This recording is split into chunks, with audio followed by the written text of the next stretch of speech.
घने जंगलों और ऊंचे पहाड़ों के बीच बसा था सुंदरपुर गांव। यहाँ के लोग मेहनती थे, लेकिन एक आदमी के डर से हमेशा सहमे रहते थे। उसका नाम था हरिराम साहूकार। गांव वाला एक धीरे से हरिराम से कर्ज लेना आसान है, लेकिन उसे चुकाना बहुत मुश्किल।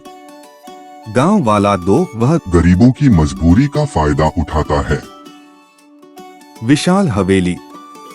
हरिराम सोने के सिक्के गिन रहा है। हरिराम हंसते हुए, इस गांव में पैसा ही कानून है और पैसा मेरे पास है। नौकर मालिक, कई किसान कर्ज नहीं चुका पाए। हरिराम उनकी जमीन लिखवा लो और जो विरोध करे उसे डराओ। गांव में नई बहू गौरी अपने पति मोहन और सास के साथ घर आती है।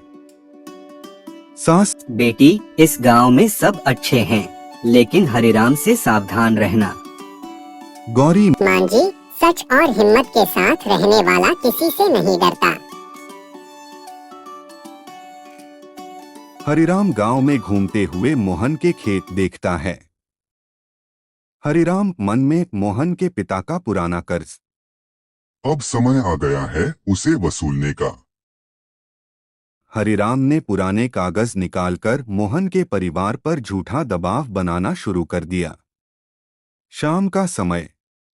गांव के बाहर एक साधु पीपल के पेड़ के नीचे बैठा है। साधु, तो अन्याय कुछ समय तक जीतता हुआ दिखता है, लेकिन सत्य की जीत निश्चित होती है। गौरी बाबा, क्या हमारे गांव से यह डर कभी खत्म होगा? साधु मुस्कुराकर, जब गांव वाले एकजुट होंगे तब अत्याचार अपने आप हार जाएगा। गौरी ने उसी पल निश्चय कर लिया कि वह हरिराम की सच्चाई सबके सामने लाकर रहेगी। दोपहर का समय। साहूकार की हवेली। एक गरीब विधवा सीता घबराई हुई हवेली के दरवाजे पर पहुंचती है। सीता हाथ जोड़कर, साहूकार जी, मेरा बेटा बहुत बीमार है। दवा के लिए कुछ पैसे उधार दे दीजिए, मैं मेहनत करके लौटा दूंगी। साहूकार तिरछी मुस्कान के साथ, उधार तो मिल जाएगा, लेकिन उसकी कीमत भी चुकानी पड़ेगी।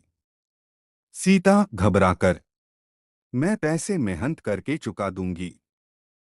साहूकार, मुझे मेहनत नहीं, कुछ और चाहिए।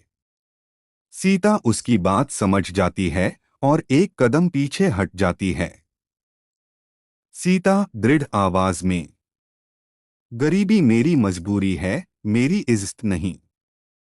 साहूकार उसका रास्ता रोकने की कोशिश करता है, तभी बाहर से गांव वालों की आवाज सुनाई देती है। गांव वाला, सीता बहन, आप अंदर हैं क्या? आवाज सुनते ही साहूकार घबरा जाता है। सीता तुरंत दरवाजा खोलकर बाहर निकल आती है।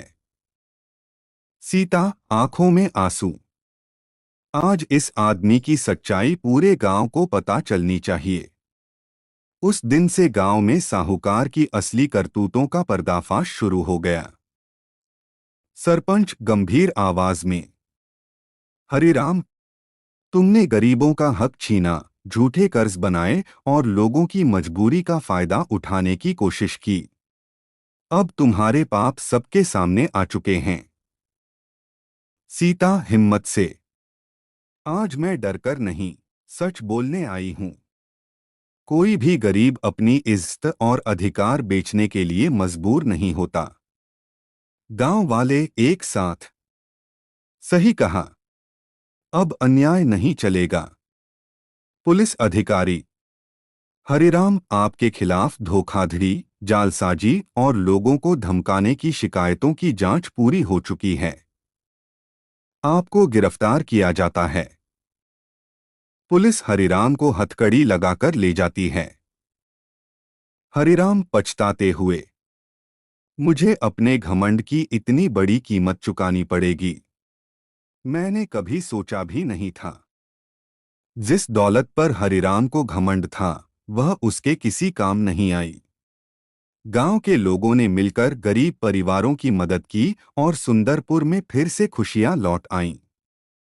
सीख: दूसरों की मजबूरी का फायदा उठाना सबसे बड़ा पाप है।